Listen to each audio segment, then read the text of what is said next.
अभी हम supreme court से वापस लौटे हैं। ये बहुत बड़ी बात है कि आज सुप्रीम कोर्ट के फैसले ने हाई कोर्ट के फैसले पर रोक लगा दी और ये साफ कर दिया कि भाजपा का पूर्व विधायक कुलदीप सिंह सेंगर, जो नाबालिग बेटी के बलात्कार का हत्या के उनके परिवार के लोगों की हत्या का दोषी था, उसे अब बाहर नहीं आने दिया जाएगा, वो जेल में रहेगा। ये बिल्कुल पीड़िता के परिवार की और उसके साथ खड़े हुए हर एक आवाज की ये जीत है और ये जोरदार तमाचा उन लोगों के मुंह पर है जिन्होंने हाई कोर्ट में इस लड़ाई को कमजोरी से लड़ा।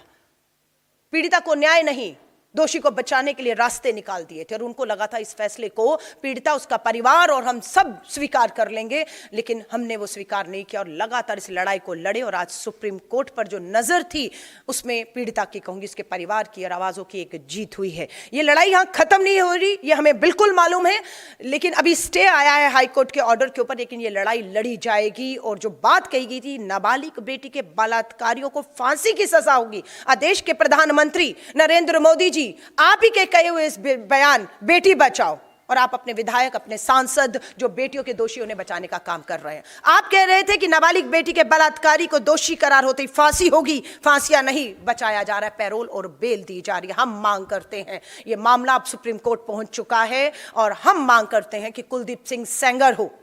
अंकिता भंडारी के दोषी हो, हाथरस की बेटी के दोषी हो, बिल्किस बानो के दोषियों को तो आपकी सरकार, गुजरात की सरकार ने रिहा कर दिया था और फिर सुप्रीम कोर्ट ने उन्हें वापस जेल में ठूसने का काम किया। बेनकाब हुई है आप और आपकी सरकार। प्रधानमंत्री जी, ये हमारी जीत है, पीड़िता की जीत है, हर आवाज की जीत है और इस लड़ाई को हम पूरी तरह से लड़ेंगे। अभी अंकिता भंडारी के माँ बाप से भी हम संपर्क में हैं, उनकी भी नजर हाईकोर्ट के इस फैसले पर थी। उन्नाव की पीड़िता के परिवार की नजर थी। दिल्ली कैंटोनमेंट बोर्ड में 8 साल की दलित नाबालिग बेटी की बलात्कार की हत्या किया, तो उसके परिवार की नजर थी और सबकी नजरें थी। और आज मैं फिर कहूंगी, न्याय की जीत हुई, लेकिन न्याय का हक मिलने तक ये लड़ाई जारी रहेगी। मेरे साथ ऑल इंडिया महिला कांग्रेस की वकील हैं, एडवोकेट आरफा हैं। बिल्कुल सुबह 9 बजे हम लोगों ने, जो राहुल गांधी जी ने और सोनिया गांधी जी ने रात को 10 बजे अपने घर के दरवाजे खोले। जब पीड़िता हाईकोर्ट का फैसला आया तो पीड़िता अपनी मां के साथ दिल्ली आती है और इंडिया गेट पर बैठती है और भाजपा के लोग उसका हंस हंस के मजाक उड़ाते हैं, अरे उन्नाव का मामला है, दिल्ली क्यों आकर बैठ गई, और हंसते हैं। ये नहीं मालूम था हाईकोर्ट दिल्ली है, फैसला दिल्ली से आया है, उस सरकार के तहत आया है जो बेटी बचाओ का नारा देती है, उस सीबीआई की कमजोर लड़ाई की वजह से आया है, जो केंद्र के अधीन है, जो पीड़िता को न्याय नहीं, अपराधी को बचाने का काम कर रही थी। राहुल गांधी जी, सोनिया गांधी जी ने पीड़िता से मिला, परिवार से मिला, उन्हें हर तरीके का हमने विश्वास दिलाया, उसकी हिम्मत को बढ़ाया कि हम इस लड़ाई में हर तरीके से, कानूनी तौर पर हो, आर्थिक तौर पर हो, उसे सुरक्षा, नौकरी, घर, अगर ये सरकार फेल होती है, केंद्र की भाजपा सरकार फेल होती है, तो भारतीय राष्ट्रीय कांग्रेस पूरी तरह से उस पीड़िता और उस जैसी अनेकों पीड़िता और उनके परिवार के साथ न्याय का हक मिलने तक खड़ी रहेंगी। तो हम लोगों ने आज इस लड़ाई को,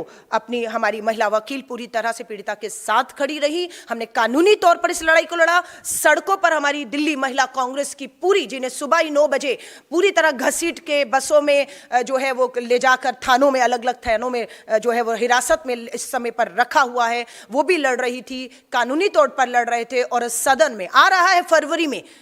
संसद का बजट सत्र आएगा, उसमें भी, सदन में भी ये आवाजें गूंजेंगी कि अपराधियों को, बेटियों के, नाबालिग बेटियों के बलात्कारी हत्यारों को रिहा करना, बेल पे और पैरोल पर छोड़ने का तमाशा बंद करिए और इन सभी मामलों की दोबारा सुनवाई करते हुए कानून अगर बदलने हो तो बदल दीजिए, लेकिन इन्हें अब उम्र कैद नहीं, फांसी की सजाएं होनी चाहिए, ये तमाशे रुकने चाहिए। और ये आवाज मैं फिर एक बार उन देश के तमाम लोगों को इस चीज के लिए उनकी बधाई और सराहना देती हूँ कि अगर आप घर से ना निकले होते, अगर आपने इस लड़ाई को ना लड़ा होता, आज मैं देख रही हूं उनके वकील महमूद पराचा जी खड़े रहे, योगिता भयाना एक सामाजिक कार्यकर्ता उस बच्चे के साथ लगातार खड़ी रही, और हम लोग भी लगातार, महिला कांग्रेस, क्योंकि हमें ये बिल्कुल इस लड़ाई में पीड़िता के साथ खड़े होने को कहा और हम लगातार खड़े रहे। हमें भी गिरफ्तार किया गया, हमारे पर मामले दर्ज कर दिए गए, बहुत सी एफआईआर हम पर दर्ज हो चुकी है। एक मामले में 5 जनवरी को मुझे चार्जशीट कर दिया गया है। इसी तरह के मामले में हम डरने वाले नहीं हैं। हम एक बार फिर विश्वास दिलाएंगे देश के तमाम उन हमारी पीड़ित बेटियों को